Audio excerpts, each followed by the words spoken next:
সিদ্ধান্তটি নেওয়া হয়েছে যে ম্যানেজিং কমিটির কিংবা গভর্নিং বডি যত ধরনের বেসরকারি স্কুল শিক্ষা প্রতিষ্ঠান আছে সেগুলোর গভর্নিং বডির সভাপতি হতে কোনো ধরনের শিক্ষাগত যোগ্যতা লাগবে না।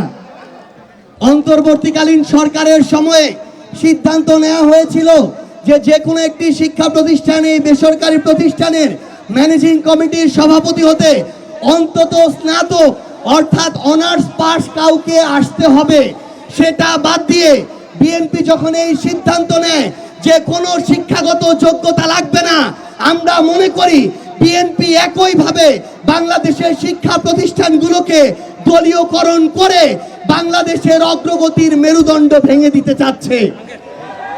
আওয়ামী লীগ যে প্রক্রিয়ায় বাংলাদেশের শিক্ষার মান এবং কোয়ালিটিকে ধ্বংস করে দিয়ে বাংলাদেশের স্বৈরাচার কায়েম করেছিল, বিএনপি যদি একই প্রক্রিয়ায় মুখে সবার আগে বাংলাদেশ আর কাজের সময় কোনো মানের দরকার নাই, যোগ্যতার দরকার নাই, এই প্রক্রিয়ায় যেতে চায়, তাহলে বাংলাদেশের জনগণ আগামীতে তাদেরকে প্রত্যাখ্যান করবে।